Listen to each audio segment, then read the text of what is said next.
Welcome to Film, where we break down films in a way anyone can enjoy. Whether you're new to movies or a seasoned fan, you're in the right place. To my left, I got my boy Isaiah Aramia, aka ZayDB. No, hold up. Not just Isaiah Aramia, ZayDB. How about the master theory crafter, Mr. Knows It All, Mr. Viral Video on TikTok? Thank you guys so much for the support on that TikTok, and for all you haters that said it was leaked. Where were the leaks? Because I didn't see them. I wasn't even completely right. So I don't even know what you want from me, but I was right. I was close enough right. I was getting so mad at the comments because everybody was saying, oh, he definitely saw the leak. And I was like, where was the leak? And they were like, well, it was up, but then it was taken down super fast. I was like, how the heck were we supposed to see that then? I also don't get a lot of leaks on my Twitter. Yeah. I filtered out a lot of those like accounts that would post like either fake leaks or real leaks. I would say I'm not interested. Yeah. But thank you guys so much for the support on that. I will be here for so many more theories. I'll be theory crafted now just in general. I'm going to say, I've been doing it since Mickey 17, and I didn't even watch that. I don't even know if my theory was right. But I watched it again to see if you got it right. It wasn't right, but technically you were on the path. Oh, I was right there? You had the beginning of it, and then when you said, like, but what if they turn into an army, this and that, that's when it was like, dang it. It was still pretty close on the path. I wish. That would be kind of awesome. Because of your theory, we went from 28 followers to 64 followers on TikTok. Let's go, guys. Hey, quick round of applause. To start us something big, I'm really excited to share. Phil, how was your week? It was really good, and I just want to highlight one more thing. It is now at 78,000 views on TikTok. What can I say? My face just has that effect on people. We also had a really good week this week on views. 4 of our videos, or 5 of them, reached 100 plus views each on YouTube. Thank you, by the way. We wouldn't do that without you guys and your support. So please keep like, subscribe, and following. You guys are killing it. Following and subscribing. Subscribe, follow. Subscribe, and following, along with hitting that bell as well, because we want to keep doing this for you guys. We want to keep growing, and we just want to keep making content for you guys. This is fun. 100%. But anyways. How's your week? You want me to go first? Yeah, I want to hear your week. Okay. Rough week. Oh. Pretty rough week. I worked a lot. Mm-hmm. I did a lot of schoolwork, and I watched absolutely nothing. That's usually what we do. What have we been watching? Nothing. The only thing I've watched was Thunderbolts, the new episode of Rehearsal, which we'll talk about later. I've had no time, literally zero. And when I do get time, you know what I've been doing? I've been playing some Expedition 33. I don't get to talk about video games a whole lot, but I just want to briefly get into this. It's a new game, Standfall Entertainment, made by 30 dudes from France. Incredible video game. This is up there for probably one of the best games I've ever played, if I'm being honest. I wouldn't be surprised if this is a game I come back to yearly. I wouldn't be surprised if this is a game that I would say is in my top 3 favorite games of all time. Oh, I'm obsessed. I'm just obsessed. Without getting spoilers, Andy Serkis is in this game. Oh my gosh, he kills it. His voice. There's a reason why he does a lot of voice work. It's because he has a really good voice, and his voice shines through this. Charlie Cox in this game. Charlie Cox, Mr. Daredevil. Yep, kills it. He really kills it. He's my favorite character in that game. He's fantastic. There's a lot of characters I'm really interested in, but them just want to shout out because it's in the movie sphere. There's a lot of other actors that are killing in that game, but just some more people relevant in Hollywood. Video games are back, baby. We're so back. We're so back. But yeah. That's all I've really been doing. Just studying, playing, and that. Phil, what about you?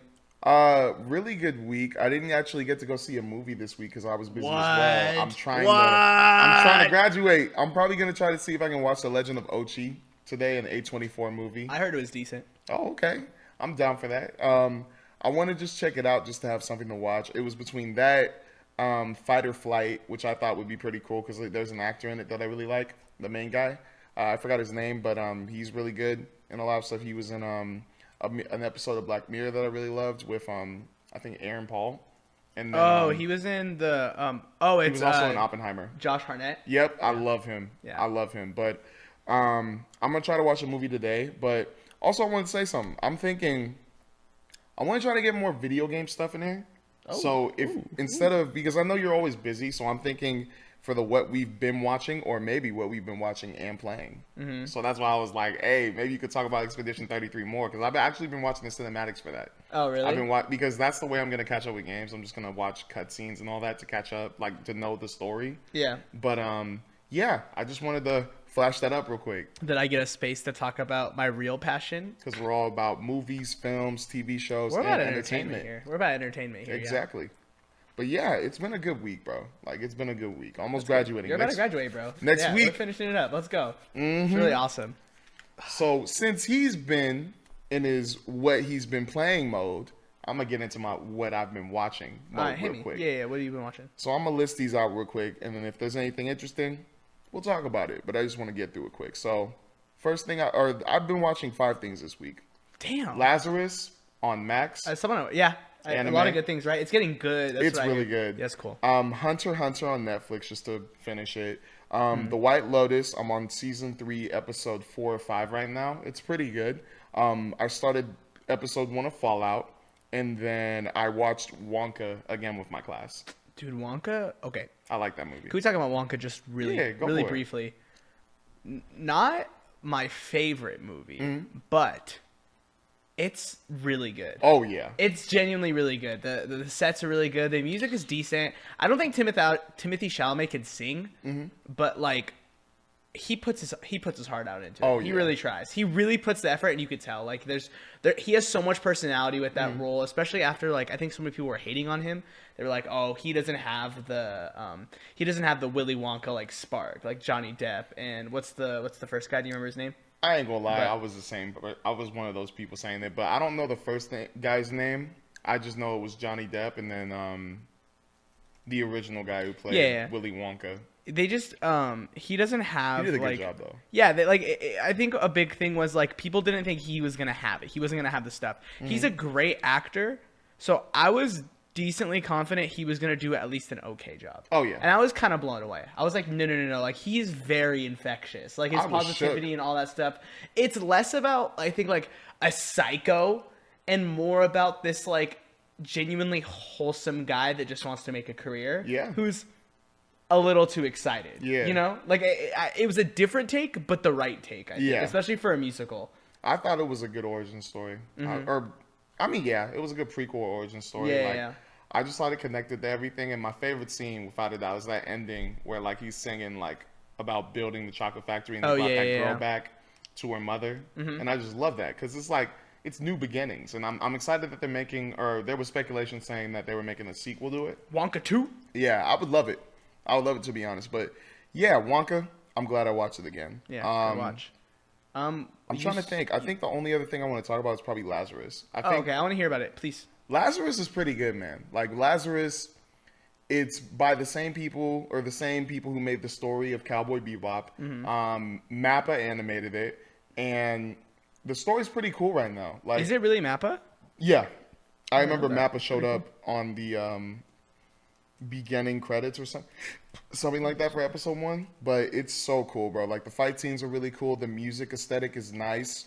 The what's it called? Basically, the story is about this drug that was made, this like crazy good painkiller that heals everybody of everything, and this doctor made it, and everybody used it for the past 3-4 years, and all of a sudden, God comes out and he says, "All right, you guys used it, but now you're all gonna die in 30 days." Depending on what time you took it at. And everybody's been using it for everything. Like they would use it like to just literally remove pain. They were using it to literally just have a good time, mix it with some drinks, this and that. Like it was just that good of a drug. But then now the whole world is in a frenzy trying to figure out if there's a cure. And there is a cure, but you got to find him, the guy, to get it. Yeah. Dr. Skinner, I believe his name is. Yeah, Dr. Skinner. But all the characters, the main character's trying to like find this guy because it's like a world hunt. Like everybody's trying to go find this guy. Like Axel, he's the main dude. He's the one who does all the flips, the fights, everything. He's cool. Like he's one of my favorites. But I love this whole group. Like Axel, Christine, Elena. I'm trying to think of the other two who are part of it, but it's a cool, fun group, and the aesthetic's really cool. But every episode, it ends with like the countdown going down. Like it'll go from 28 days to 25 or something like that. And I'm like, ooh, like, and now we're on episode 5, I believe, of this. I think episode 5 or 6, but either way, it's a really cool show. I like it a lot. Recommend? Like, should Oh I? yeah, I definitely recommend it. Like the music, the fights, the animation, the story. I think I definitely recommend it. Sick. Is this? Maybe someone in the comments would know. Is this a manga or is this an original? I think it might be a manga. I'm not totally sure, but you know, with Max, maybe it is an original because everybody's trying to do stuff. Like Netflix is trying to do stuff.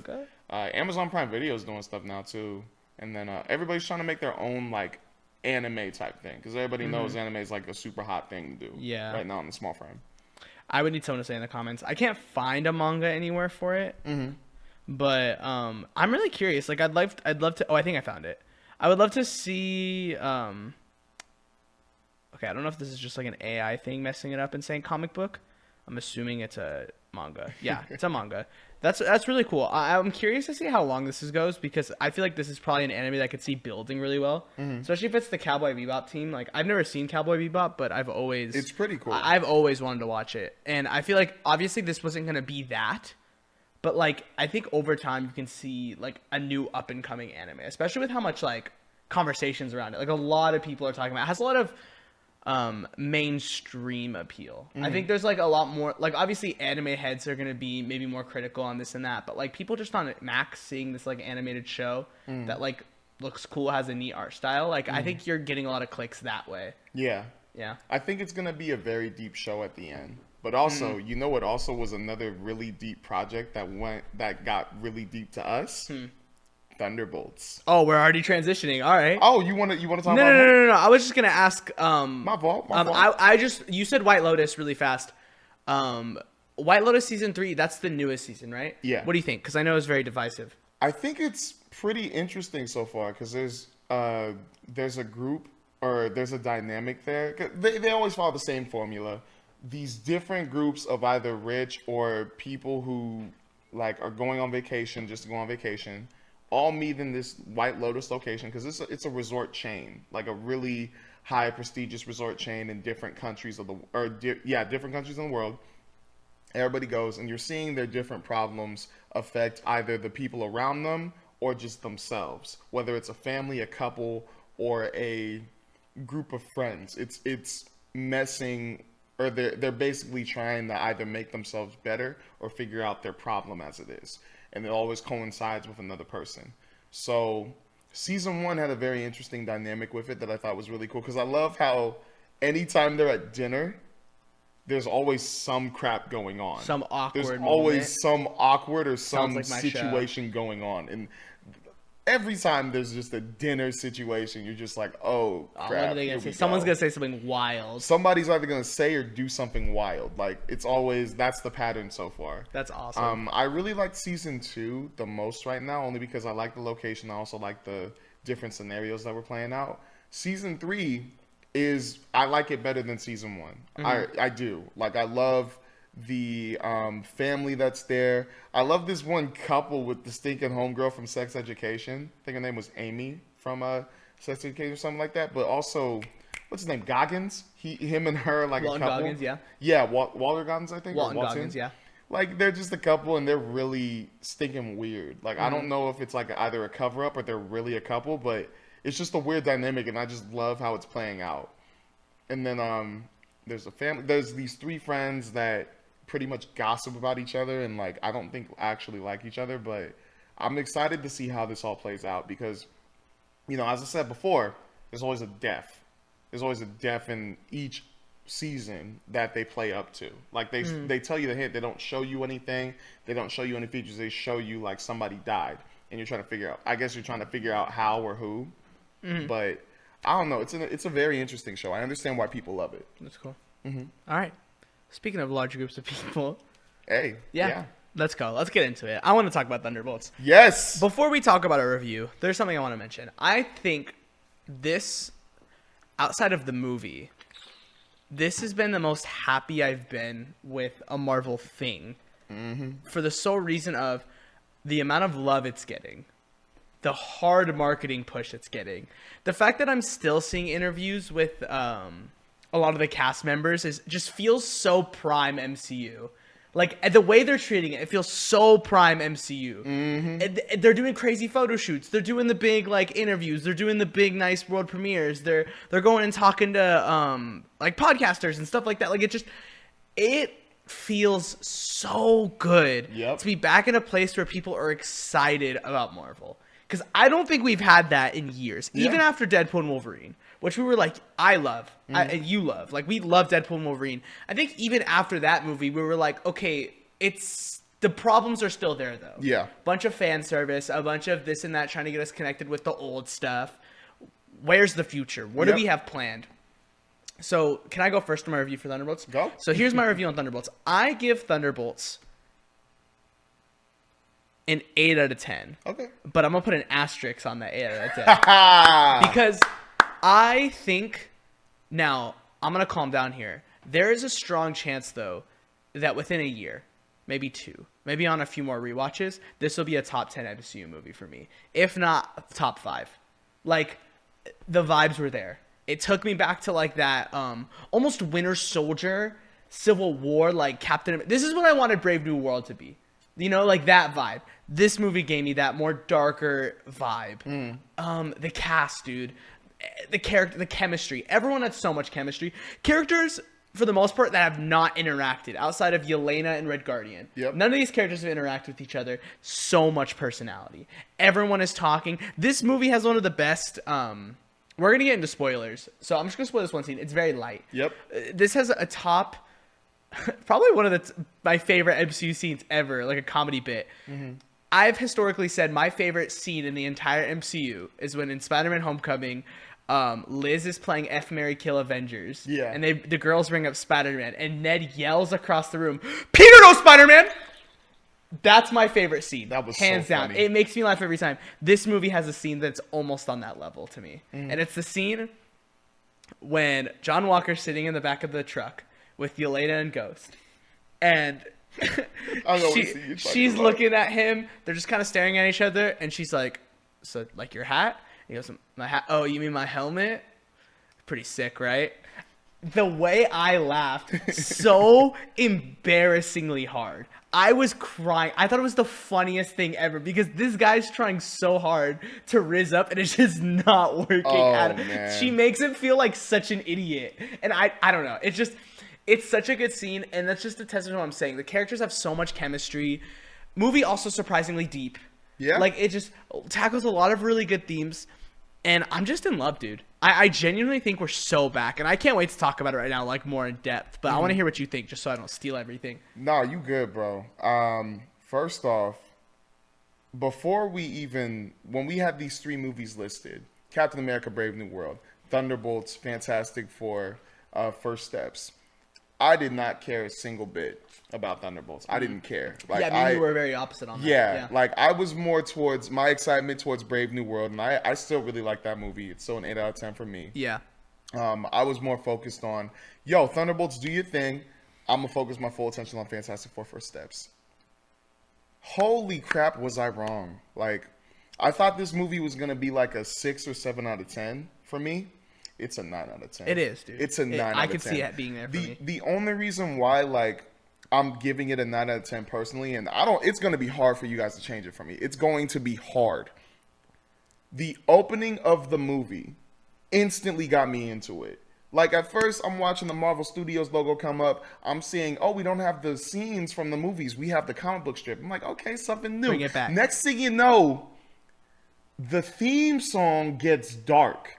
And I'm just like, whoa, whoa, whoa. And then the whole Marvel Studios logo goes dark. And I'm just like, wow, I feel like crap in a good way. And then the next thing you know, you open it up with Yelena talking about how she feels lonely. And then she's talking about how, like, she's depressed. And then she's like, maybe I'm just bored. And then she just goes in, cool action scene. I'm like, wow. And then that camera angle with her shadow, like, fighting those shadows. Because you can see her fighting, but then the shadow keeps growing and getting bigger and bigger. And I'm like, guys, Void, remember? Like, and I'm just thinking, wow, the connection to that is so cool. But the thing that really like got me into this movie is you have all these anti-heroes, or what was Let's start anti-heroes. Mercenaries. Like, we know a couple, and we know Ghost, we know stinking John Walker, we know Red Guardian, we know I don't really want to say Yelena because she was never really like the hero. She was just she came in at the right moment. She was she is a mercenary, well, anti-hero. I guess I'm gonna say she didn't have a big failure like them, where it was like, oh, you had all this potential, and then like something happened, and then you lost it. Yeah, her failure is her being like a freaking child mercenary. Yeah. But like, I just love how, like, even when they're roasting each other, going like, oh, we all pretty much suck, like you're worse, yada yada yada. Having Bob come in and then be like the main one who's all effed up and like super like he's going through some crap, and then have that be the person to really like highlight this movie, because Bob was my favorite character in this movie. Oh yeah, it goes totally. Bob, Yelena, and then everybody else. But that's how I feel too. That 1000%. Bob, Yelena, everyone else. Yeah, but like, I didn't care a single bit about these characters. I didn't care a single bit. I didn't care one bit. And then at the end of the movie, I'm just like, I need to see them all. We got a family. I need to see them. Like, I'm going to be for real. This is going to be a hot take. I think it's better than all three of the Guardians of the Galaxy movies. All three of them.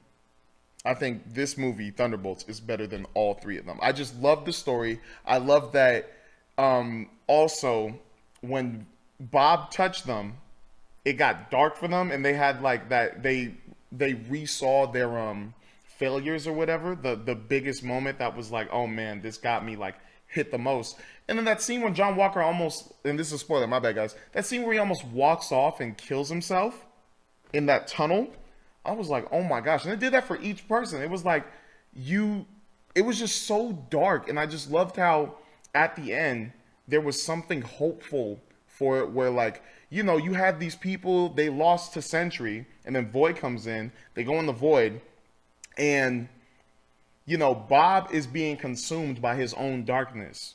And this is, I loved how spiritual it was with that, because it's like, you can't fight your own battles on your own sometimes. You can do it, but you don't know if you're going to really come out on top. You need other people to help you through that. Mm-hmm. And I know there were some people going like, yeah, but it was so cheesy, the power of friendship. But I'm like, no, you don't understand. All these people are so depressed, so like in the dark, like so, some were suicidal. Them helping Bob out, a guy that they just met like that day or 2 days of, seeing that the darkness was consuming him and going over to console him through that. That is way bigger than just the power of friendship. That is love. That is a family. That's a community you built to help you get out of a situation you got yourself into. And that's what you need sometimes. I just love that message. So the Guardians thing, I was really debating it. Mm-hmm. I'm going to say personally. No. Low key. I don't feel comfortable saying it, but I think you might be right. I think this movie just tackles themes that I find more relatable. Yeah. I think the Guardians movies are incredible, but again, like, I genuinely think this movie is up there with family teams. We get too many of them. That's what people like to say. We have too many family teams. Why does everything have to be Guardians? A group of misfits that... But this feels so distinctly different. This isn't just another group of wacky misfits. This is a group of broken people that need a family. Yeah. And this is what they find. This is... you hit it. You hit it so good. All these characters are so broken. Yeah. And they finally find people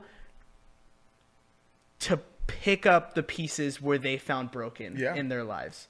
It's like John Walker, his family left and took his kids, and he has nothing. And Yelena has done so many awful things, and she lost her sister, and she says bored, but like, you know, she's just coping. Like, definitely. She has nothing. And the way all their broken pieces are able to piece together and make a family, I think is the most beautiful thing this movie has. 1000%. It's incredible. This team feels more like a family than the Avengers ever did. And the Avengers never were supposed to feel like a family. Just a bunch of people that tolerate each other, right? But I think that's what the next group of Avengers needs. It's a family. It's a set team. It's literally what we've been talking about for years. Who are Avengers? Who are the people that have chemistry? Who are the people that we are going to be like, oh, I can't wait to see them deal with this? We finally have it. Yeah. I cannot wait to see what John Walker has to do with Doom. Like, Oh, man. like look, John Walker, say what you will about him. He's a massive douchebag, whatever. He's top 3. It's Bobby. We said Bobby Lena, everyone else. It's Bobby Lena and John Walker. John Walker. I love John Walker so much. Falcon and the Soldier, you love to hate him. This movie, I'm like, this guy's funny. Oh, yeah. And I feel really bad for him. That's another thing I want to touch on, the feeling bad for him part. Now, through the movie, whenever he popped up, I just went, get him off my screen, bro, for a second. Like, because I watched Falcon and the Winter Soldier, now Captain America and the Winter Soldier. Haters in the comments, I don't care. But the fact that I went from, get him off my screen to, oh my gosh. Like, damn. I'm so sorry, bro. Like, I didn't know it was that bad. I like that scene where, like, once again, Bob touches him and it shows you what happened. Like, he's like, his kid's there and you're thinking, yes, he's a deadbeat, but also he's looking at all the stuff people are posting about him. And somebody put it to me so well. They were like, going from being the next Captain America, who you're highly decorated, you were in the military, like, you had all of this like good stuff happen, and then you had one bad moment that is debatable by other people of what you did. You killed somebody, and then now people are looking at you like a stain in America, like the country you loved, and it's now it's like, oh my gosh, like, what do I do? And now you got to deal with this and that. And then right when I heard that news of like, oh, your wife took your kid and left you, and then like his face when he was just like, yeah, when Yelena saw that and she instantly went, oh my gosh, I felt that in the theater. I was like, wow, I really am just too hard on this guy. Like, he was just the guy who really wanted to just help. And I know, like, after losing Captain America, like, we had all these emotions, but I genuinely felt bad for the guy. Yeah. I felt bad for all of them. Because he even mentions it in the movie, and he's like, you killed an innocent guy. And he's like, define innocent. Yeah. Which is funny. It's supposed to be played off for jokes, but also, I mean, it's true. Like, the guy wasn't innocent. That's like, he if I'm mistaken, he was a flag smasher, right? Yeah. He just got the wrong guy. Yeah. And he was running. The problem wasn't necessarily that he killed someone. It's the fact that the dude was actively surrendering and everyone saw him still murder him. Still, the point stands. That's like, Falcon Winter Soldier does such a good job of almost showing it on one side, where it's like, we're made to look at this guy as like some loser that's not worthy to be Captain America. Yeah. We're made to see how lost he gets in his emotions, how big of a problem he is. But this movie does a good job of like grounding him and like making him a focus, where it's like, oh wait, maybe I can understand why he did that. Yeah. His friend did die in front of him. I was thinking about that again. He lost his friend. And like, he made a bad decision, but what happened to the thousands of good things, the multiple medals of honors he has, all of it just to get ripped away? Yeah. And like, dude, it's sad. I saw a really cool theory, and it was from a TikTok account, and it talked about how in everything he's in, his shield always breaks. Like Falcon Winter Soldier, obviously blood stain on the shield, and then when he makes a shield, his shield breaks. And in this movie, his shield gets bent, and he keeps it bent for like, even the post-credit scene, it's still bent. I saw people saying like, I wouldn't be surprised if through the duration of the rest of his MCU career, it gets unbent, and it like represents his like mental state and how he's like fixing him, and working on himself in the same way he's working on himself to become like a true Captain America. And he's a U.S. agent, but like, does that make sense? Yeah. I thought it was a really cool theory, and I kind of hope that comes true. And I could see that. That makes sense to me. He's awesome. I love him. And I want to talk really fast about Bob. Yeah. Let's get into Bob, okay? Because Bob's story is sad. It's really sad. But this movie has one of the probably one of the coldest MCU shots. And I noticed it because they messed with it a little bit. It's when they're in the void, and it's Bob fighting the void. And in the beginning, in that conversation, when it's all of them together, they're all yapping in the lab, and you see a little like glitch in the screen. I don't know if you noticed that. It was like a line. I was like, what the heck was that? And then it shifts back to when they all get pushed back, and he's just beating the crap out of the Void, and the way they do like the cracks. Yep. I'm just like, it is like that shot is so cool. It's so cool, and the only time we see the Void smile is like in that scene. So it's just like his two eyes and then his like white smile. He's that just, like, scared the crap out of me, dude.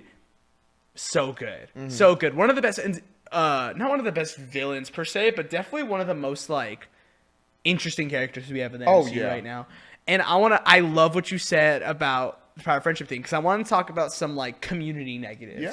Some things that I saw people like talking about they're not liking. Power of friendship.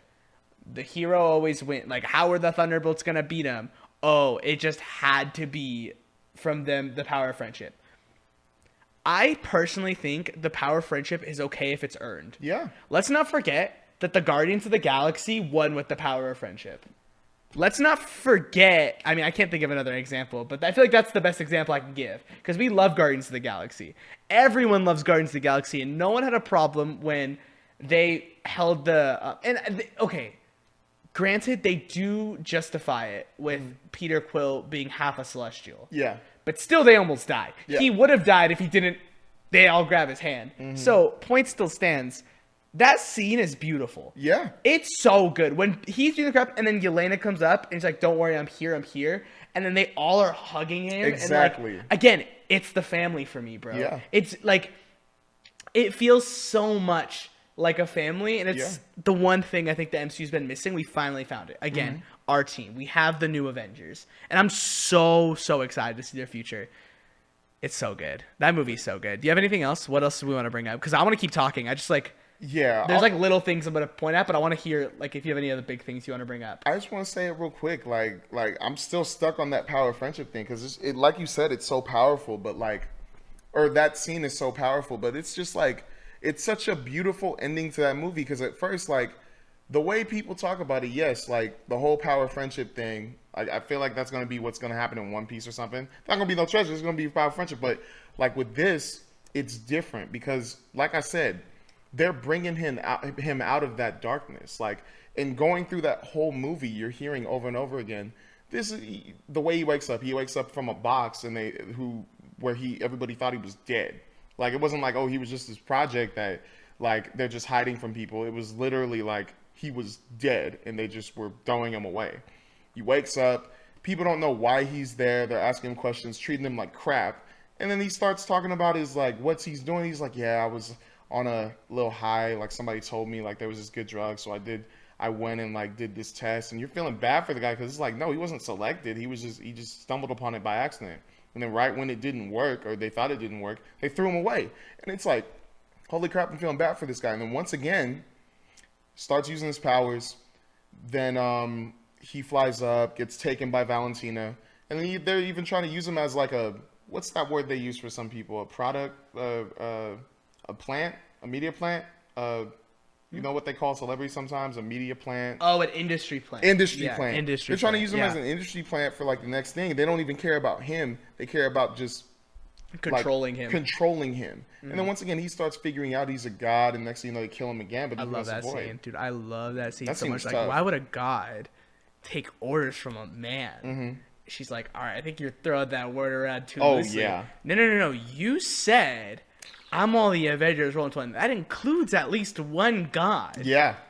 Dude, he cooked that her. Was, I'm not gonna lie. That was good. That's insane. Like, dude, she probably felt like such an idiot. Like, literally one thing she used to like boost his ego literally worked, and she's like mad about it. Like, come on. That was the funniest thing when I was watching the trailers, because when he caught Bucky's arm, I was like, who can beat this guy, and how is she controlling him? And then right when he was talking like himself, I was like, oh, he's probably figuring out everything. And then when that fight was happening, I was like, oh shoot, he's figuring out how strong he is. And then right when she was telling him, okay, destroy them, and he said, no, why should I? I went, me and my friends in the theater went, oh my gosh, he's figuring it out real fast. And I love how, watch that fight again, guys, and just see how many times he was learning. Maybe I don't like the blonde hair. You didn't ask me what I wanted. Exactly.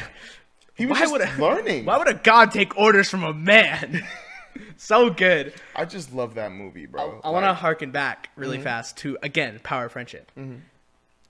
What if we look at it from a different perspective? It's not the power of friendship. How about it's just the power of a support group? Yeah. It's the power of a support system. It's the power of a family. Because here's the thing. Power of friendship to me is this. Guys, he's too strong. How are we ever going to stop him? Together. And then they like beat him up. Like, what the heck? So the Fast and the Furious family. Like, imagine that. This wasn't that. This was helping a man overcome his darkness. This wasn't about them stopping some godlike threat because they didn't stop him. It was about them making him feel whole again. Yeah. You know? And I think that's something so many people are missing. It's not just a matter of him, like, being some powerful guy that they kill at the end, or like, wow, how'd they get away with that? A bunch of people with guns. Even Elena says it, like, oh, you're just saying we all punch and shoot? Like, we don't do anything different? It wasn't about, like, them stopping an, like, insurmountable threat. It was about them finding a family and them bringing this guy in. Yeah. Taking him in. Taking this guy that's lost so much of his life in. Just incredible movie. Now, let's talk about that post-credit scene. Phil, let me set the scene for you. I'm gonna spoil. Here's the post-credit scene. The mid-credit scene first. Huh? Mid-credit, then post. What was the mid one? Cereal box. Yeah, that was a good one. I like that one. Yeah, we can talk about it. Yeah. Yeah. Okay, let me paint you a picture. Mid post-credit scene from I think I remember it kind of. Ladies in the store. She's looking at cereal. And look at that. New Avengers on the Wheaties box, just like David Harbour wanted. And he comes up and he's like, cereal's pretty healthy. You see, looks good. The New Avengers, they're pretty cool, right? Yeah, it looks cool. Yeah, New Avengers, you see that? You see that guy? Yeah, you should just take one. I hear they're really healthy for kids. You know that's me on the box, right? And then she goes over and puts the box down. So, poor guy. Dude, she couldn't just buy the Wheaties. Okay, I'm not a fan of Wheaties. Come on, I'd buy them. I'd do it. Gosh, that was so annoying. That pissed me. That lady sucked. We have a box of Wheaties right here. Oh, yeah, Uncle Drew. Yeah, that's it. Yeah, I forgot they did that. I just got so annoyed when she put the box down. I was like, just take it. Just take it. It's a collectible. Just put it somewhere. They don't believe in the New Avengers. I mean, nobody will for a second. Neither does Sam. Which is why I want to talk about the post-credit scene now. Mm-hmm. All right. That post-credit scene was kind of awesome. Like, I'm not going to lie, it was really awesome. It sets up so much by, like, just talking. Literally just talking. Here's what we learned. We have an official Avengers team. Yep. The New Avengers in Avengers Tower. We're back. We're there. It's awesome. Not to mention, Val is kind of like Nick Fury, except the New Avengers own her. Yep. And they don't, like, not like how Nick Fury owned the Avengers. Sam, pissed off about that. Yeah. He don't like that New Avengers team. He's like, nah. That's not for me. He's going to make his own Avengers team, which I want to talk to you in like a second about who we think his Avengers team is going to be. Then they're like, yeah. And then there's this big problem in space. And he's like, and then John Walker's sitting there with his feet on the table. And he's like, what do you mean space? I feel like it's pretty big in here. I'm like, dude, how, like, dumb are you? How dumb are you? And I was laughing so hard at that scene. And then they're talking, and they're like, yeah, and, like, Bob doesn't even do anything. He's like, I wash the dishes. And I was like, good job, Bob. You wash the dishes so well. Just listen to your music and chill out, bro. You deserve it. Dude, he was literally just, like, drinking a milkshake. And I'm like, he you deserves earned that. it. You earned that. And then we get a beacon. No, excuse me. We get a satellite image. We get a video. Pull it up on the screen. It's a weird-looking ship. Really weird-looking ship. But immediately when I saw it, I knew. That's our Fantastic Four. Yes, sir! Okay, so this is what I want to bring up about the post-credit scene. Do we think three things? One, the Fantastic Four and the movie coming out. Is it an alt variant version of the Fantastic Four? Or is it Doom? I was thinking hella hard about that, bro. Like, right when I saw that post-credit scene, it made me really want to watch Fantastic Four First Steps now. The boring answer is it's probably just our Fantastic Four. But when I say boring, I don't mean that negatively. I just mean like, all right, that was probably what it is. Let's have some fun. What do we think about multiple Fantastic Fours? Do we think we can't do that? Like, do we think it's too early? Like, they're gonna get a movie in like 3 months or 2 months from now. Do we honestly think they're gonna also introduce a bunch of other Fantastic Four teams? No. Yeah. So we can write that off. Yeah. Now let's go into the next one. Senor Doom, Doctor Doom. Do we think RDJ is in that ship? Do we think he has the Fantastic Four hostage? Do we think he stole? Would he even need to? But do we think he stole some sort of multiverse jumping tech that Pedro Pascal made to go conquer other universes? I think so. Also, does this imply that Earth is gone? They are dead. Not them, but like third world. Universe. Guaranteed dead. That wasn't even a question. If He called it too. Or was it leaked? No, I'm not even going to act like I came up with that one. I feel like everyone I know has been saying that universe is probably dead. Like, oh, okay. It's like probably the worst kept secret since Andrew Garfield in No Way Home. Like, we all know Fantastic Four is going to end with that universe dying. Not by Galactus, it's going to be by Doom. For sure. Not even a question. But that would hit so hard, man. Yeah, it's going to be sick. Like, they just saved the world from this big, gigantic dude, and next thing you know, Doom comes out of nowhere. Huh, fun universe. So if it's Doom, obviously big deal, whatever, what's going to happen? Let's talk about what the effect of if it's just the normal Fantastic Four. If it's Pedro Pascal, Vanessa Kirby, Joseph Quinn, Ivan Moss. If it's just them, who's going to them? Like, you think Captain Marvel is going to be like, I'm sensing an energy distance. I'm sensing some energy disturbance. And she's going to go up there and think it's like maybe Monica. And like, whoa, it's the Fantastic Four. Do we think, like, my whole thing is like, look, I understand how they connect. That makes sense. That's also, obvious. It's 14 months after what happened in Thunderbolts. Okay. That makes sense. Like, I understand them showing up. I just am like, okay, how are they going to, like, who are they going to go tell? They're in a new universe. Are they going to get on the planet, explore? No, they're probably in a rush. Like, I'm so curious with, like, this Avengers team, Sam's Avengers team, and then Miss Marvel's Avengers team. Like, who? There's too much, too many moving parts. And Sam was confirmed for Avengers, right? For Tuesday. Yeah. Okay. Shang-Chi was too, correct? Yep. Who else was? I can read the list. Can you pull it up? All of Thunderbolts were confirmed. The main Fox X-Men people were confirmed, which their connection makes sense. All right, I got the list.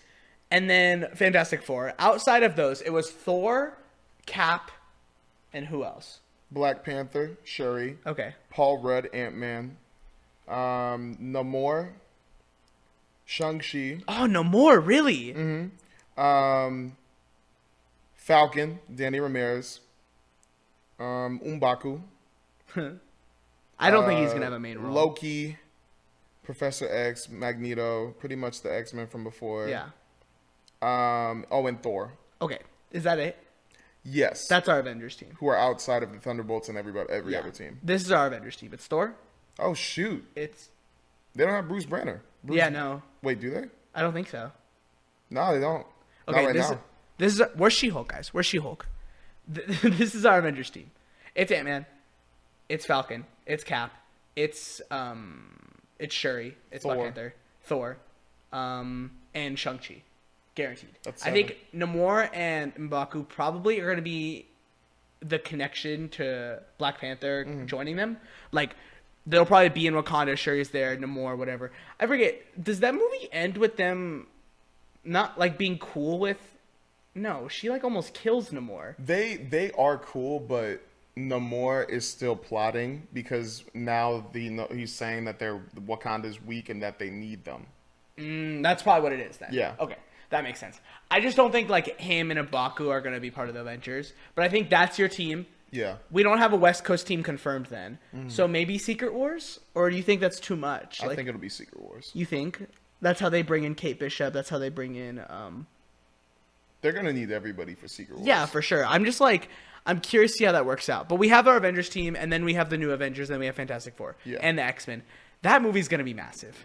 Bro. It's gonna be insane. I cannot be more excited than I am right now. We are so unbelievably back. And we say that so much because there's so many ups, so many downs. It's like, you ever see the memes where it's like MCU's back, MCU's garbage, MCU's back, MCU. Mm-hmm. It's always the alternating thing. People were saying like Brave New World is like an MCU's garbage thing. I don't think that. No. I think it was just like your average. It was an opener. I would say it's just like an average MCU movie. Like I think that's what we see with like Age of Ultron and stuff like that. But anyways, we're back, and there's some setting up something here, and it's so good. Is there a chance Doomsday sucks? No, I don't think so. No, I don't think so. But also, I had another theory with that whole ship, Fantastic Four ship coming in. What if? Because remember in trailer number 2. That ship was floating above another planet that was getting destroyed. Mm-hmm. What if that planet was 616? No way. How? What if they arrive, they get everybody off the planet because they need to go to this certain planet to do something. Next thing you know, planet gets destroyed. 616 gets destroyed for some reason. And they're all looking at it getting destroyed. All the Avengers and stuff, they were already on the Fantastic Four ship, but they're looking at their world get destroyed. What if? It's just a theory. Like, you think that would be what the post-credit scene is? Maybe. Because here's my thing. I love that. Historically, they've never shown the post-credit scene in a trailer. Mm-hmm. That'd be insane. That would be cool if they did that, though. No, but you want to see 616 get destroyed.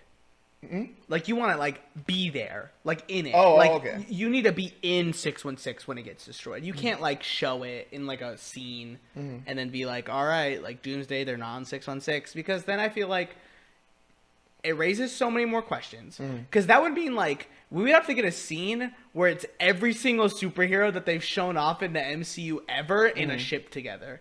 That'd be so sick. I don't think that's happening. Yeah. But the Fantastic Four ship does seem big enough to hold a lot of teams. I'm so excited to see that movie's going to be awesome. We're so back. Unbelievably back. Thunderbolts was great.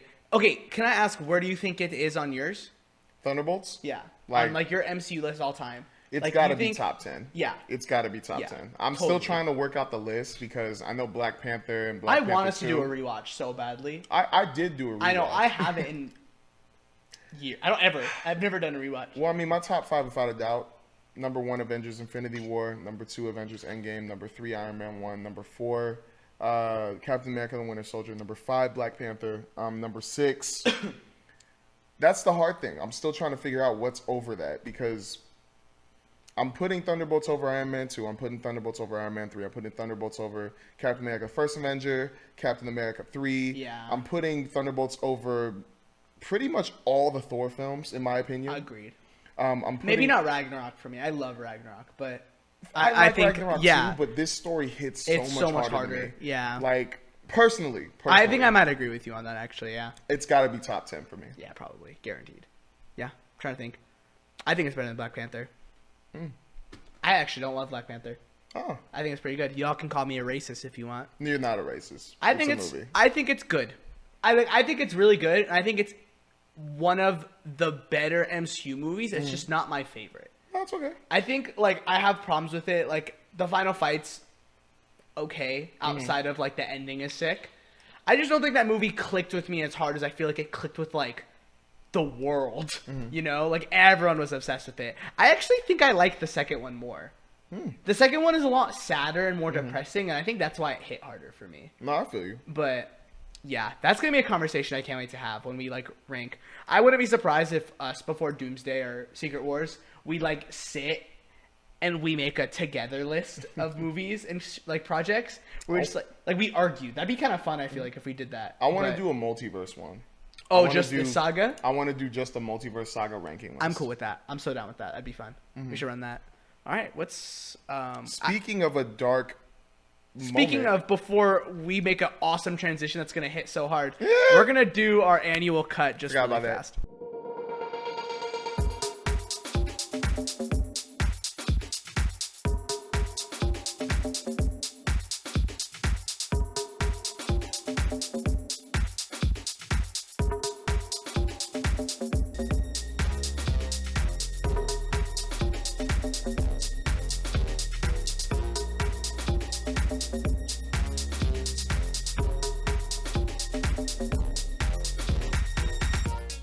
And we are back from our annual cut.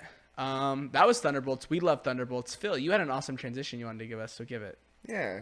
You know how Thunderbolts was pretty dark. It's pretty dark. Well, had a little sad moment happen for Jeremy Renner. Oh, here's my darkness. Gosh, that killed me. Oh, man. Bring it up, please. So, according to Discussing Film, there were contract negotiation problems with Jeremy Renner and Marvel Studios involving Hawkeye Season 2. And apparently it was about pay and how they wanted to give him half the money for more stuff he was going to do in Season 2. Now, what do you think about that? Just hearing that off the bat. I have the quote here. I'm sorry. Why? Did you think I'm only half the Jeremy because I got ran over? Here's my take.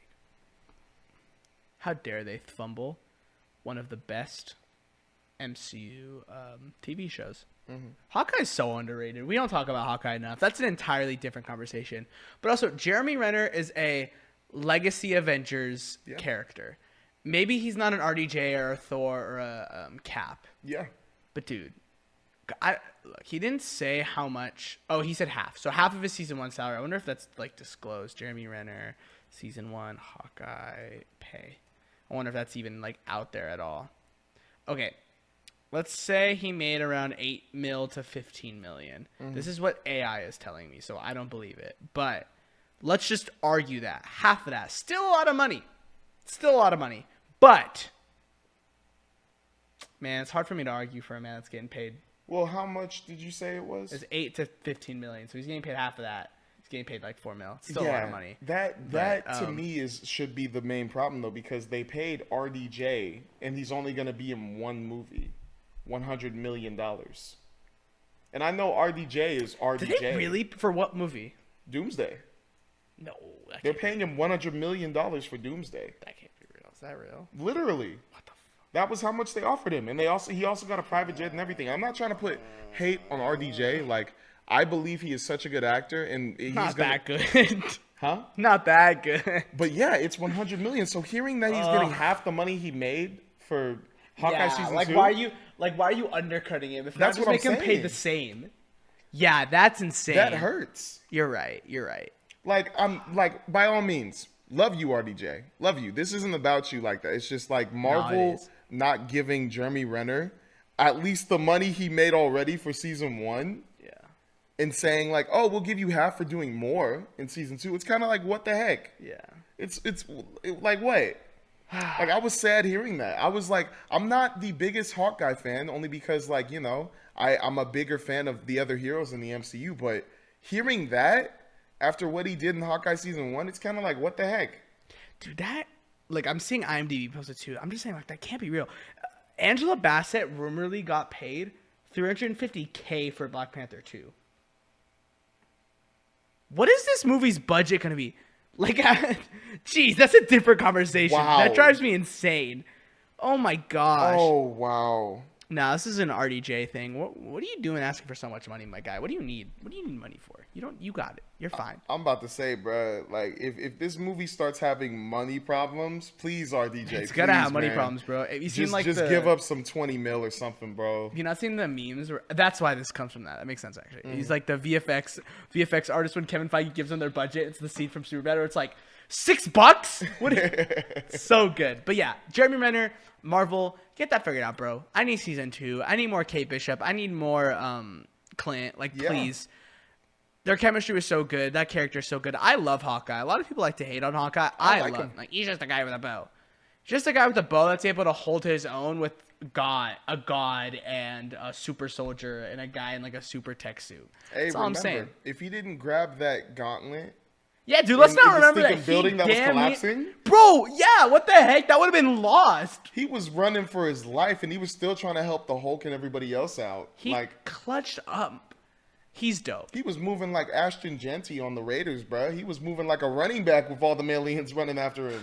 So, yeah, just that sucks. Really unfortunate situation. Like, it sucks that we'll probably never get that. Or even, you think he even shows up in anything anymore?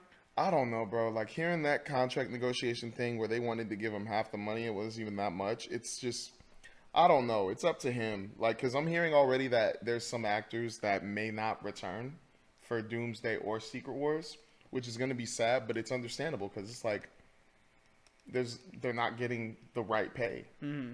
But I hope that Marvel Studios can pay them because this is huge, bro. Like, you need this. Or just like don't give RDJ so much money. Or Disney, Bob Iger, please help them. Please, just give them money. Like, yeah, dude. The MCU's hot. It's hot. Just like my laptop right now. I'm just kidding. What's the? I'm gonna look up the budget before we move on. Budget for Endgame. Okay, Endgame's budget was $356 million. Wow. How the hell is RDJ getting paid a third of that? Like in the context of how much is the budget for Doomsday right now? They haven't said. Let me see what the estimate is. It's got to be more. It's got to be more than Endgame. It's got to be $400 million. It's got to be a fourth. So that means RDJ's getting paid a fourth of the budget. What is it saying? They're probably not going to say anything right now. The movie's like still in production, so Forbes has something out right now. Let's see if there's an estimate of what it is right now. Wait, no. Disney was slashing 7.5 billion spending following mounting losses. No. So it's around 8 million. There's nothing so far. Yeah. We'll probably find out later. Yeah, so that's crap, dude. That's rough. I feel really bad. Like, that's just a really unfortunate situation. I hope they figure that out. I hope like that doesn't ruin his relationship with them. But it might, bro. It might. Having an accident like that and then hearing we'll give you half to do more. Like, what? Yeah, it's just really scummy. I'm not really surprised about that. But I mean, I don't really have anything more to say on that. Do you? I just want Hawkeye to be in these next movies. I do too. He's a surviving member of the original Avengers. Dude, and I think the show did such a good job of portraying him being a surviving member. The PTSD experience. Experience. When he goes to New York and he sees like he watches the Steve Rogers play, and when he sees the memorial, like stuff like that is just so well done. I want to rewatch that show. The show's really good. Mm-hmm. Really enjoyed that. My bad. I was trying to see if they really did have a money estimate for it. No, they probably aren't. They're not going to have one probably until the movie's closer to coming out. But anyways, speaking of limited series, let's move over to HBO. Because we got 2 shows to talk about on HBO. But I first want to hear your take on The Last of Us Season 2, Episode 3 and 4. Phil, what did you think? So far, it's going pretty good. Pretty good. I actually cheated, and I watched the cutscenes for The Last of Us 1 and 2. No! I couldn't help it. Why? I got so mad, and I watched both of them, and I just went, I know. I should have waited. Dude, I cheated. For the content. I cheated. I apologize. I know I should have held it in, but I couldn't. I was like, I need to see Abby get hers. I need to see it. And I'm just going to say this, and I apologize again. I love the video game. I love both of them. It's incredible. I love them both. And I don't have no shame saying that. I just feel bad for watching it. After I finished it, I went, what, I do that? Bad. You had a guilt? But I enjoyed it. I was literally sitting there doing homework, listening and watching the cutscenes, and just going like, this is such a good movie. And I remember, this is a video game. Dude, what you're explaining sounds so nasty. I'm sorry, just like... I know. All right, anyways. I apologize. All right. But anyways. So since you cheated, Phil, since you know how this is going to end, what did you think about episode 3 and 4? Episode 3, I thought was okay. It was weird at first because... And this was before I did start watching the cutscenes. I watched episode 3, and I was like, I don't know if I like the way this is going so far. The planning into going into Seattle or Washington? Yeah, Seattle. I was like, I feel like they should be way more sad or more depressed. I feel like it's getting a little silly, like with this part. And I understand it's because, they're... Well, I don't know. I just thought the mood wasn't right. Mm-hmm. It's still whatever. Like, we could see something later on, but I didn't feel like the mood was right. And then when I watched the video game and saw how that whole thing was working and apparently how Homeboy, what's his name, Tommy, already left. And then Ellie and Dina... went out to Seattle to go find him, I guess. I like that. I like that more than what happened in episode 3. Okay, so the show's not doing that? Nah, the show. I'm gonna catch up. I'm gonna watch episode 2 through 4 this week. Once I'm done with finals, like I'll catch up. I'll be there. It did something different in the show. I'm not gonna tell you what it did, but it did something different than that, which I thought was a little bit weird. But I'm still going through it. Episode 4, I actually really liked. I really liked episode 4. It obviously they get to Seattle, and they're exploring just like at the beginning of the game, and I thought it was really cool. They did something they did a throwback to the game that I thought was really cool, and I appreciated it. You'll know when you see it or hear it, hint. But it was really cool. But then you go through the rest of the show, and they run into a little situation that was related to the game as well. And I thought they did a really good job. I think the only weird thing about it is a certain situation that plays out when they get to a certain spot. I'm not against how it happened. Talking about the scene at the end? You talking about the scene at the end? I saw it. Are we talking about the scene between Ellie and I saw that. I thought... I have a take. Yeah, I thought it was okay, like, the way Dina went about it. But I think that how it ended, where it's like how she revealed, like, she's pregnant and then they did the thing. I was like, I don't know if that was the right moment, but I understand it. I'm 50-50 on it. It's weird. Like, I feel like some of the mood and emotions are off. I don't feel like it matches. Like it feels the moment. awkward. Like I don't feel like it feels awkward. I don't feel like it matches the moment. Like once again, I have no problem at all with gay sexual scenes or anything like that. It's just the mood or the moment didn't feel right. It felt forced. I feel like I like the game moment more. I've heard other people say that too. It's felt forced. Yeah. That's what it kind of feels like, yeah. It felt smooth in the game a little bit more. Like it felt like, yo, Ellie, you risen right now. You doing the thing. And then this, it was more like, and I was like, I don't know. That was the best way. That was the best way to do it. It was like talking and then go straight at it. But it was like in the game, it felt like it took more time. It felt like it took more time. It felt like you actually like got the sense of. I mean, I'm sorry, that was the best way I could. I mean, in the game, they don't have like sex or anything, but I get what you're saying. Or they have a moment. It's more rizzy, and it's earlier when they have, like, they're a lot more rizzy when the situation isn't so dire. Yeah. You know, like when they're so. I'll talk about it now. Now that the episode's passed and it's in conversation. I won't spoil anything for the game, I promise. But where episode 2 goes. The only time Ellie and Dina have, like, a very romantic, like, in quotes, a romantic scene. Sorry, I shouldn't have put quotes around it. I just meant, like, they don't have sex. Yeah. They have a romantic scene is, or, like, on-screen sex. In the game? I'm getting too much into it. Yeah. That was at the end, right? It's in the beginning. Oh, beginning, my bad. It's in the beginning, before Joel dies. While Joel is getting, like, kidnapped with Tommy. Yeah. Ellie and Dina are, like, having a grand old time. You know what I'm saying? In the dispensary. Yes. So it played a lot more for like the guilt of she should have been looking at for Joel and she wasn't. Stuff like that. That's what the game does, and I think it's incredible. The show takes a different path with, I'm pretty sure, Dina being there when Joel dies. Yeah, instead of Tommy. Which I also don't really like too much. I didn't like that change. I just felt like, obviously, Tommy would go after his brother regardless. Yeah. And I think it does a good job of giving Dina more of a reason to go instead of it just being like, oh, this girl I'm into's going. But I don't know. I just like Tommy's push for it because Tommy has like survivor's guilt. And I feel like that plays off more for his like, for what the story's going for. Anyways, this episode, Ellie, when Dina talks about Ellie being, or Dina, spoilers, Dina's pregnant.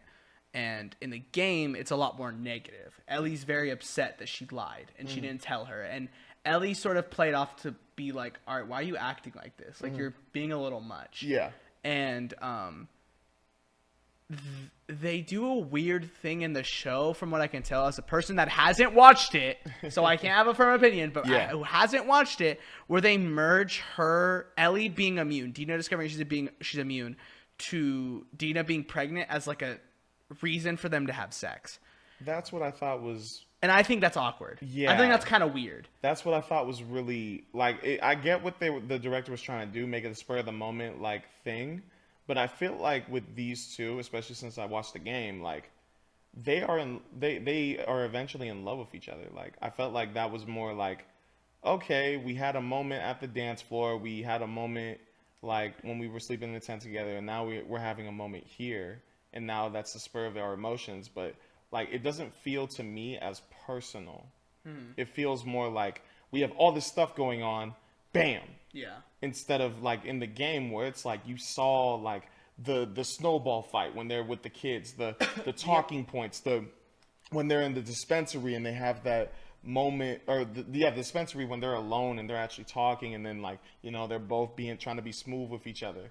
Like, I feel like this is going way faster than like what it should be. I feel like it should be more smooth. It feels forced. I think the game's relationship with them two feels more pure than like this one does. I feel like this is more fun. Yeah. Like, it feels more fun than more like a fling. Yeah. Yeah. It doesn't feel like an actual relationship. It feels like this is a friendship that we're having fun with, instead of like, oh, I can see them as boyfriend. What am I doing? Partners. Dang. Come on, Phil. Yeah, I'm sorry. I apologize. Come on.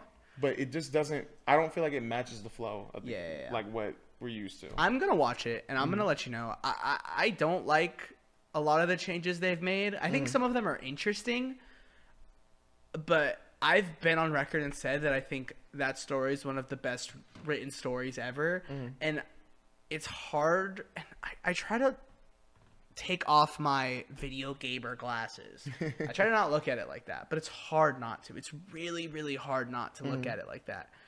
But there's a lot of video game projects that I love. I love the first season. The first season makes a lot of changes that I think are for the better. Oh, yeah. Bill and Frank being a great example. Yeah. Why can't I think of another change? I don't know. Anyways, that's just because it's a highlight. That one's so good. I think of the Uncharted movie that like I don't think is like great or anything, but I think it's a good time. It's a good time. I like a lot of video game projects. It's just from what I'm hearing from a lot of the changes here, they seem forced, and it seems, at least in my opinion, too safe. It feels like we're trying too much to make Ellie's journey feel more justified. Like, I don't know. I don't know what I'm trying to say. I just feel like they're going in a direction that I'm not liking. Like, I think it's going to get to a point that I'm going to be like, yeah, no. Like, I think you're missing the point here. You know? Like, you're missing why this story is so powerful. No, you're missing this. And I think I just don't like it. I don't know. I'm going to watch it. Again, I need to watch it. But yeah. I feel like maybe with season 2, they're trying to be a little bit more, like, I think maybe this is not filler, but they're trying to orchestrate certain things for season 3 and 4. Because I feel like after watching the game, it's got to be 4 seasons into this. Just 3. Oh, it's just going to be 3? Confirmed for 3, that's it. Okay. Oh, there's only going to be 3 seasons of this, and then that's over? So there's not going to be a third game they're going to adapt?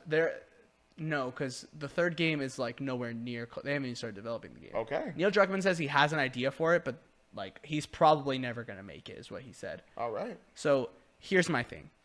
I just think this show might be playing it too safe. And killing Joel, not a safe thing. Everything after that feels like they're playing it too safe. And they're trying to like be like, well, look how great Ellie is here, or look how like this and that. Like, I think, I don't know. I'm trying hard not to spoil it. I don't want to spoil it. So I think I might have to wait till the season's over to like get all this out. Yeah. But I think they're playing it too safe. And I'm worried that the story isn't going to hit as hard or be as powerful as it could be because a lot of these changes that they're making to make the story feel safe. I wouldn't be surprised if they changed the ending. And if they did, as someone who played the game and felt the game went on too long, I can still acknowledge that the game is genius and it's beautiful, and me feeling like it's going on too long is the point. That's the point. It's supposed to feel like it's going on too long without spoiling it. So I think they're going to make a lot of changes. Yeah. And I think the small changes that they've made here is letting the viewer know, the gamers out there like me, that I don't think they're telling the same story. So I guess I just have to change my lens. I don't know if I will. I'm really passionate about that game. So I don't know if I can, but I'm going to really, really, really try. Oh, yeah. from what I've heard, I don't love it. But I'm going to watch it and make my own opinion. And I'll probably be back here next week for episode 5. And we'll talk about it. But I'm not digging a lot of these changes. Yeah. And it sounds like a lot of people aren't either. I'm not fully against it. I'm just trying to see where they're going with it. Yeah, totally. Because I feel like it's going to get way better down the line. And that's why I'm not trying to be too harsh on it. I'm just saying, like, that one scene and then a couple of things going with it, like, it didn't feel at the right moment for it. Do you think it almost felt too, like, TV show drama? Yes. Like, you know how in, like, TV shows drama, it's like, oh my gosh, oh my... I think that's funny, it doesn't feel... It's going to be a new thing whenever we talk about scenes. Just be like... It doesn't feel as natural or like these are two real people, you know? It's not like the HBO television we're used to getting where, like, sure, it's a drama, but, like, the characters feel really real and grounded, where this feels like a script they're reading off of and doing. Yeah. You know? I think that's... I could see that being the problem, maybe. But do you think it has anything to do with, like, maybe Bella Ramsey or no?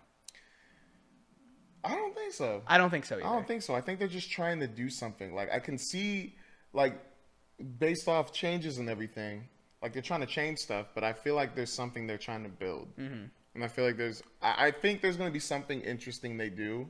And maybe that's what I'm thinking. Maybe that's why they're making it feel like a fling. I think that's the thing they're going to try to change. Their relationship? Maybe. But then that would probably make... Well, no, because then... Maybe that's what they do. Maybe that's what they do. That's my feeling. We'll see. Honestly, I think we'll just have to see. I don't want to spoil it for you guys. Yeah. We'll just... It's so hard to talk about this. Isaiah and I probably going to talk about it off camera. I think we are, for sure. I want to talk to you about some things. But, it's a really hard show for me to talk about. But a really easy show for me to talk about is another HBO classic that everyone on planet Earth needs to watch. I'm talking about The Rehearsal. Nathan Fielder's new hit comedy series in its second season. If you guys aren't familiar with Nathan Fielder, he's a comedian.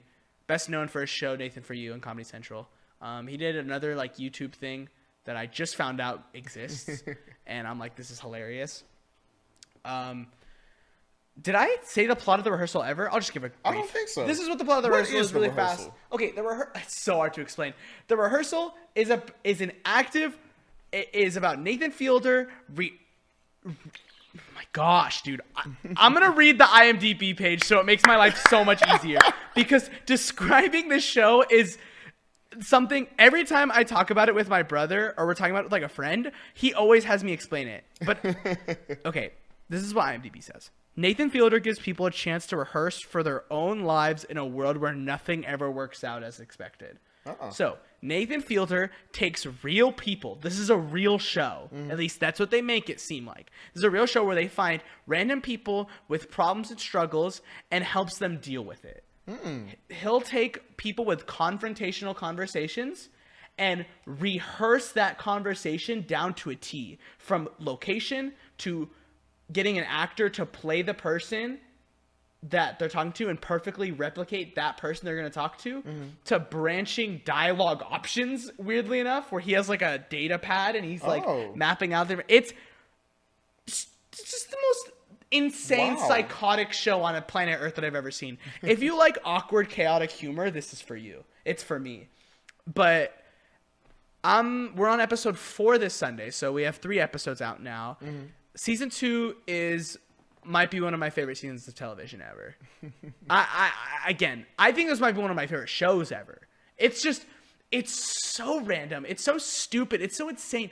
The way he's able to make this show dealing with other people's problems, he always twists it and make it about himself. Every single time. And it's always so funny. It's hilarious. Nathan Fielder's really awkward. Really weird. I want to spoil... Okay. No, I don't even know if I want to, actually. Why not? Because, I don't know, dude. This show is special. Okay. This show is one of those things where I feel like I want you to watch it and be weirded out. Gotcha. I want you to watch it and be like, what the hell are we doing? All I'll say is, if you know the song, Wake Me Up Inside, Can't Wake Up. You know that song? Oh, no. Let me just say,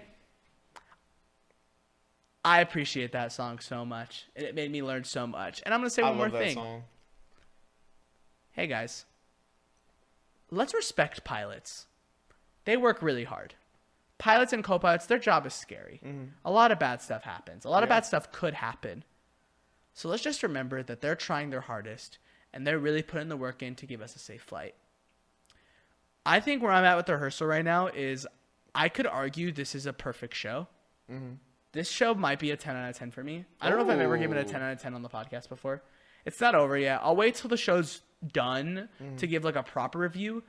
But my in-progress review for the rehearsal is I'm giving it a 10 out of 10. I think the show is genius. I think it's so weird. It's so wacky and dumb. It's psychotic. Mm-hmm. Nathan Fielder is a psycho. And that chaotic humor, that awkward humor is so me. It's exactly what I look for in anything comedy related. It's why I love Impractical Jokers. Awkward situations, The Bear, anything that can make me so social experiments on YouTube, like cut videos, I love. Imagine a video like that. Imagine an awkward, uncomfortable, like YouTube video given an unlimited budget.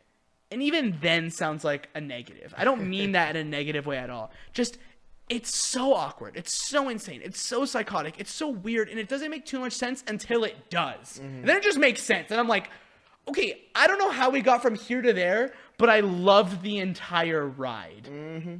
It's a fantastic show. Everyone go watch it.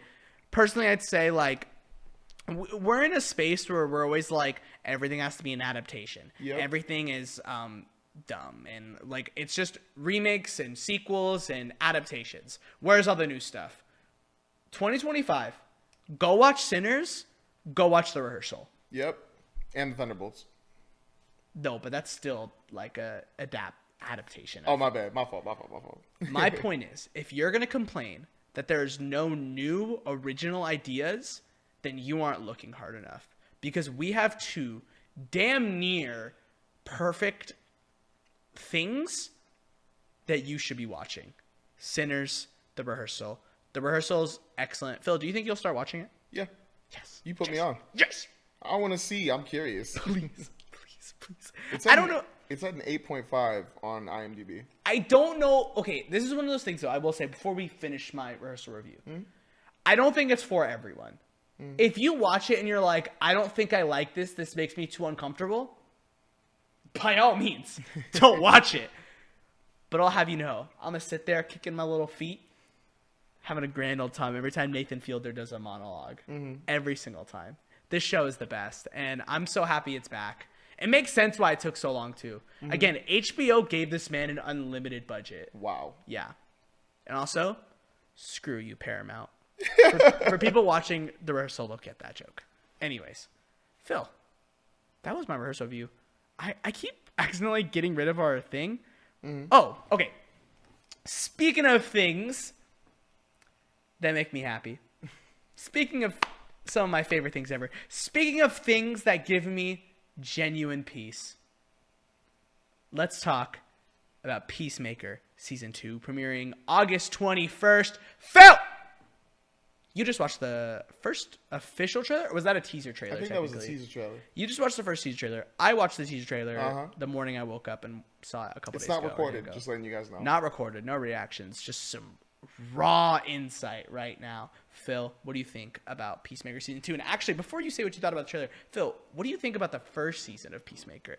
I thought it was pretty fun. I thought it was pretty fun and like really cool. And they did something that I thought DC should have done a little bit better. The DCEU, like they brought a little bit more wider scale of the DCEU around. Like they talked about the Justice League, you know, with Henry Cavill, Ben Affleck, and all that. They talked about them, but they also showed like there's more in the DCEU, and that's what I've been waiting on. So I appreciate that. Like it opened up a world that's wacky that is the DCEU. Like there should be more things like that. There should be more underlying things that get investigated and shown, and I appreciated that. I think I gave it a 7 or 8 out of 10. I forgot what I was on season 1, but I liked it. I liked it. I thought it was really cool. For me, season 1, I think I'd give a 9. I think it's one of my favorite superhero projects like ever. I'm a team The Suicide Squad. I think that's one of the best comic book movies ever. Genuinely, I wholeheartedly think that movie is so funny. It's shot beautifully, and the writing is so good. There's so many things to love about that movie. And when they announced a Peacemaker project, I was like, all right, like, come on, dude. Like, really? Like, I'm so sick of these villain projects. Like, they always end up being the good guy. Talk about a time where you take my biggest negative with villain projects and made it a positive. James Gunn, you cooked. They made Peacemaker so awesome, and they made him feel like a good guy. You know, Peacemaker's on Crunchyroll too, apparently. What? It showed up on IMDb, and it says Max, Crunchyroll, and PBS. My bad, continue. That's weird. I thought that was just funny. I'm like, why would it be on Crunchyroll? I think it might. I don't know. That's weird. Anyways, I love Peacemaker season 1. So the trailer for season 2, it feels like it's doing exactly what the first season did, where it's like introducing like a weirder, wackier side to the DCU, but also it's still more John Cena and the team goodness. Being all wacky and being funny. all stupid and having fun. Vigilante, doing a thing. They didn't give away too much plot, though. Yeah, I like that. But the one thing they tease is something that's already... We're already getting DCU connections. Yeah. Obviously with Guy Gardner and Kendra Saunders. Yes, I'm right on that. I'm pretty sure I hit that on the money. With them two being in it and like him, I think... Kendra Saunders. Recruiting for some... Justice League team. I think that's what he was doing. But more importantly, Rick Flag. Yep. Phil, that's going to be so good. It's going to be so funny. Funny? No, dude, they're going to have a war, bro. Because I know Peacemaker's going to say some crap to him, and then Rick Flag's going to be like, you killed my son, and then he'll be like, yeah, but, you know, he was kind of weak anyways. And I know it's going to be funny. I know it is. I'm just really excited. I'm really happy we're getting these DCU connections already, and I'm just really excited to be back with them because Peacemaker was such a something I wasn't expecting to be so good, and it ended up literally blowing me away. Ask any one of my friends that shows my personality for like my entire junior year of high school. I would always like the opening, like the dance number is one of my favorite openings like on Planet Earth. You don't like it? No, I like that the choreography went into it, but I just thought that thing was stupid in my opinion. I was just like, it annoyed the crap out of me. The first time I watched it, I was like, okay, for a first episode, it's pretty cool. But then when you watch it every single time, to me, I was like, were you a skipper? Were you a skipper? I was definitely a skipper. Definitely. You know how much slander that is? That's awful. How is that awful, bro? It is one of the most infectious, like you know when they it would be like the needle drop moment. Again, the whole dude, it would be like something would it's like the show opens, it'd be the needle drop moment. It'd be like, do you really want to taste it? And it was so good. I don't know. I just wasn't a fan of it. What? I just wanted to get to the show. What did you think about season 2? What do you think? I don't hate Where's your hype? Where's your hype level? It's at I feel like it's higher than the first time I saw the trailer for season 1. So I'd say probably like an 8 out of 10. I'll say an 8 out of 10. Yeah, well, you're probably gonna skip the dance number in this one too. So. Well, I'll watch this dance number for the first episode, but then if I don't like it that much, I'll just skip it. Yeah, you're gonna keep skipping it because you don't care. I'm trying to get through the show. Yeah, well, I skip a lot of intros. I'm really hyped for Peacemaker. I can't wait. I genuinely I'm obsessed with the show. I wonder if they're gonna give the show more of a budget because the first season there was a lot of stuff where I'm like, ugh, holy crap, that doesn't look good at all. Mm-hmm. I had that very much you know how this isn't a HBO show. This is a Max original. Mm-hmm. It felt like the definition of that. But I wonder if they'll give it more of a budget. I don't think so. Honestly, I think it'll be the same. Yeah, I think its lack of budget gives it such a personality, where a lot of the sets are real and they're actually at places like actual streets and stuff like that. And there isn't a whole lot of green screen, not a whole lot of random CGI garbage. I don't know. I think it has such a distinct style to it, so I want them to keep that. Hopefully. I think they'll keep it. You think we'll see Peacemaker in like any sort of like Justice League? Probably. It's just starting. Yeah. So he's gonna have to be in something. If there's a fan base for it this strong, he's got to be a part of it. But like, you think Justice League, or you think he forms their own group of the Suicide Squad, like their own task force? I'll say Justice League. Really, you think so? I think Justice League, because also I remember when I was rewatching Justice League the animated series and watching that last episode, he showed up in it. I saw a Peacemaker in that, so he could probably be in there. I'm not really complaining. John Cena in a Justice League movie would literally make my day. That would be tough. That would be the greatest thing. It's so much better than The Rock. Black Adam. Who? Oh, man. That movie sucks. Gosh, dude. That's an entire rant I could give about how I can't stand I like the action scenes. Yeah, that's it. It's literally the only thing that movie has for it. That movie's awful. True. But yeah, and then really fast, let's just briefly mention it. Supergirl, Woman of Tomorrow finished filming. Yep. Dude, DC's freaking hitting the ground running, bro. Like, they have to. Again, dude, like, Superman comes out July. Yep. Peacemaker comes out in August. Supergirl comes out next year. Damn. And then that's not even to mention, I think Lanterns would also come out next year. I think. When did they say? Well, they just said production. they started. Yeah, they didn't give a date, though. I think end of the year next year. Yeah, probably. That's what I'm saying. I'm excited for Lanterns, bro. Like, we're just going. And not going in like a DCEU where we're like Man of Steel, Batman v Superman, Justice League. It's like we don't even know anything yet. It's still just project, and then hopefully at some point team up. I think the Justice League movie is going to hit the right way this time. I think so too. I think it's going to hit the right way because that was my biggest complaint when it came to going Batman, Superman, Justice League. I was like, no, you wait. So if they build this out, like, you know, do this first phase and the next phase is, okay, Batman or Wonder Woman or something like that. Then you do those movies, and then after that, Aquaman or whatever. And then if you want to speed it up, The Flash. You know, yeah, just have all three in one movie and then like build it after. I'd be cool with that. But for now, just take your time. Take your time. We don't need a Justice League movie right now. We really don't. Do you think there's any chance this universe gets on Marvel's level? No. No. I think it'll be good, but I don't think it'll be on Marvel's level. I think it's going to be something that people need, for sure. Because, Go. Well, because Marvel is like, you know, even though as dark as Thunderbolts got, it still has that like, you know, it still has that Marvel Disney like friendly type vibe to it a little bit, but still good in stories. But with DC, it tests those levels. It can get graphic, or it can get real, or it can get real fun still. So I feel like it still needs to establish that. And once they do, it's gonna be there's gonna be people that like want that level of Marvel going dark that'll go to this. That's what I think. Okay, on a scale from MonsterVerse to MCU, where does DCU land? I'm definitely putting DCU over the Monster Universe. Yeah, 100%. But like, you think like, are we getting it like? Let's go one MonsterVerse. I don't hate the MonsterVerse. That's not what I'm saying. I'm just saying like one being the MonsterVerse, like we know like it's just dumb fun action, and 10 being the MCU, this big, massive special thing. Yeah. Where does DCU land? Way closer than the MCU. You think like in the 8, 9s? Like you think? Yeah.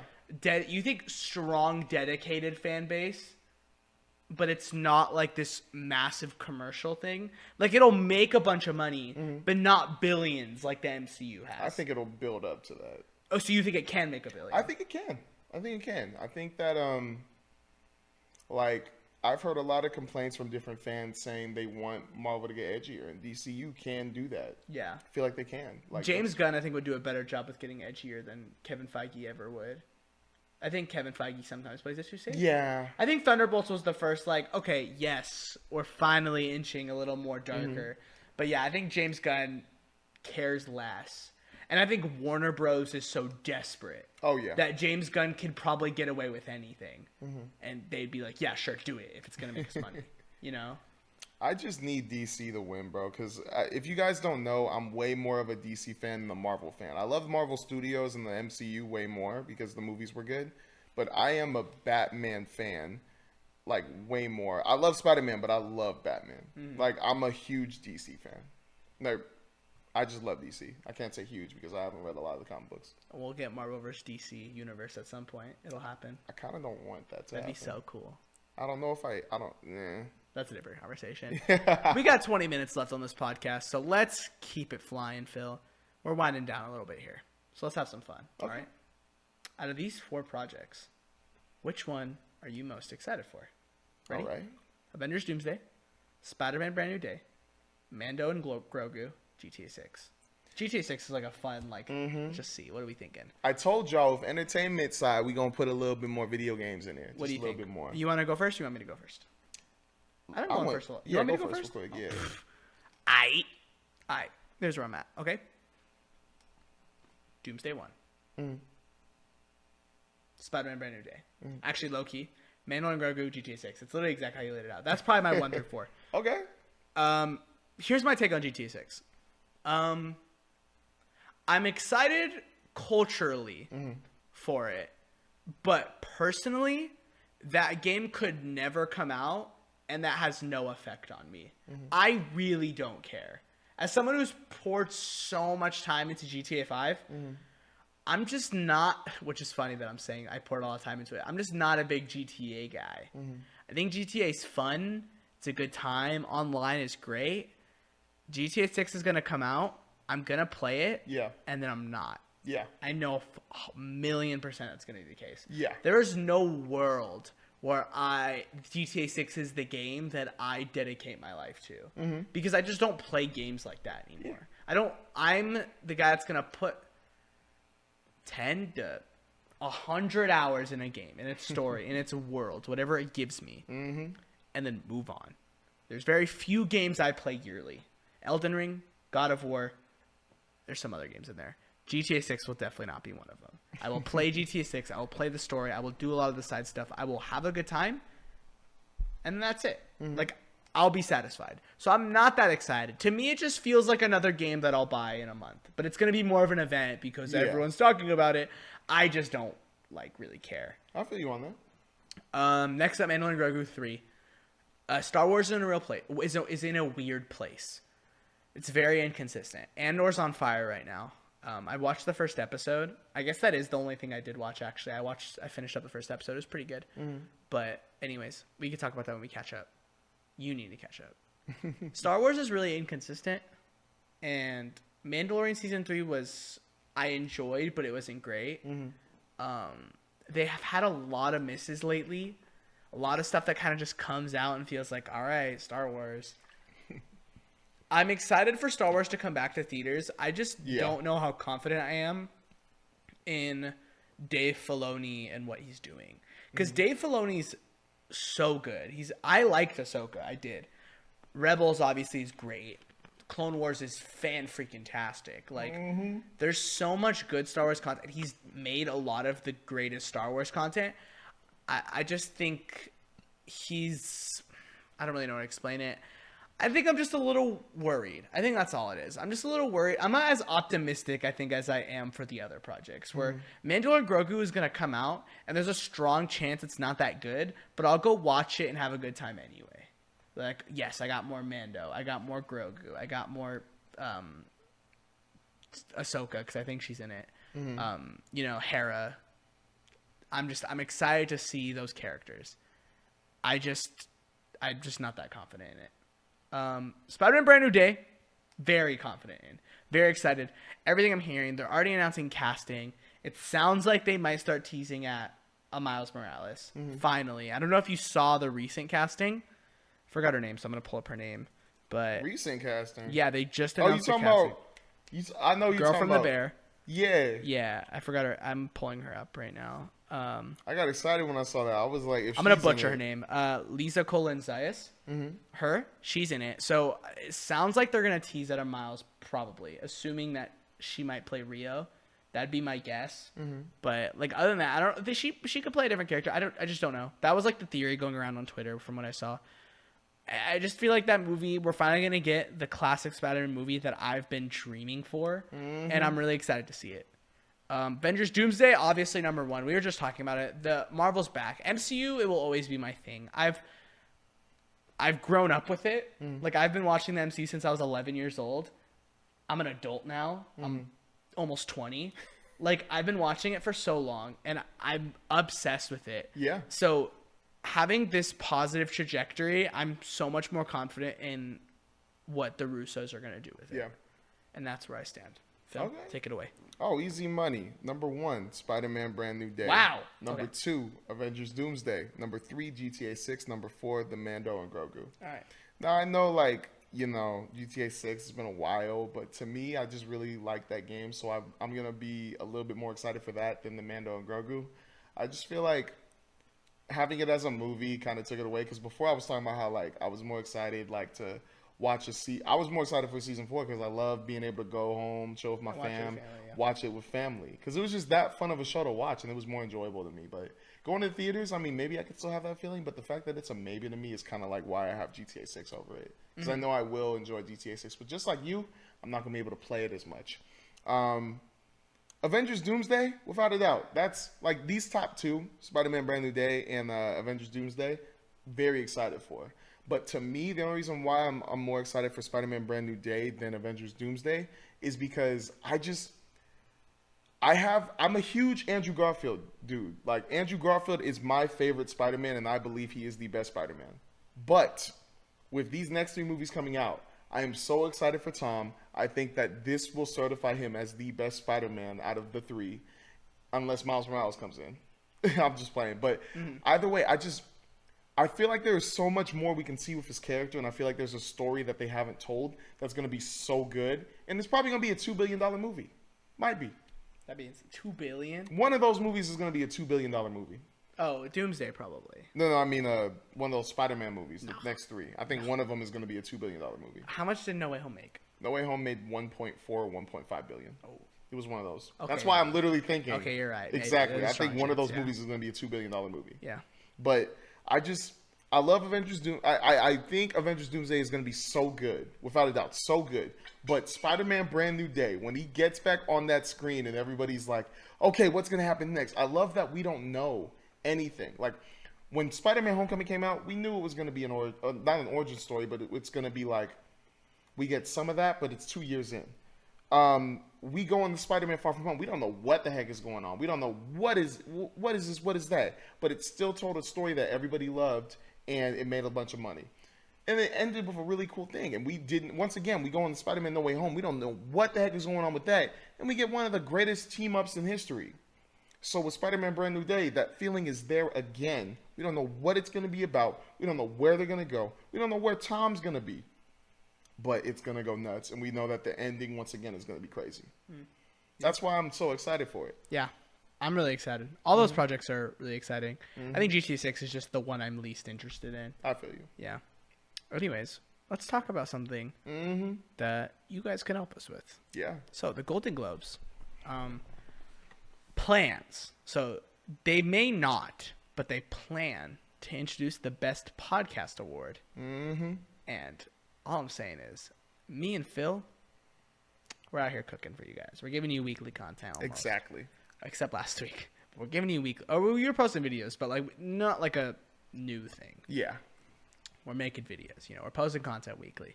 Get you on the TikToks, on the Instagrams, on the TikToks. I think I just said that. Anything. YouTubes. We're everywhere, guys. We're everywhere. But also, you want to see me and Phil in a suit, looking all good, being all awesome, looking having all a grand old flashy, time, surrounded by Brad Pitt, DiCaprio. Angelina Jolie. You want us to see us, Will Smith, at some point? Hopefully. You want us to be there with them at the Golden Globes, looking giving around? a speech, thanking all of you guys as well for giving us this achievement. Timothy Chalamet, guys. We'd go up there. You know how Timothy Chalamet goes up, he's like, I want to be the best. Imagine me and Phil being like, we want to be the best. And it hit harder because we are. So, they plan on introducing a Best Podcast Award. When that time comes, submit us. We will fight every year, every month, every day, every hour to secure that dub. Exactly. I don't care if it's just a nomination. Anything to be on that board. Anything to be surrounded by Hugh Jackman. I will do anything to be surrounded by Hugh Jackman. Film back. And to bring film back. We will lead the charge. We will lead the charge to bring all things entertainment back. Phil, this was the Film Podcast where we talk about entertainment in the way that anyone can enjoy anyone. Whether you're new to movies or a seasoned fan. You're in the right place. We were in sync. That was tough. That was pretty tough. I shouldn't have said anything. No. That was perfect. Peace, guys.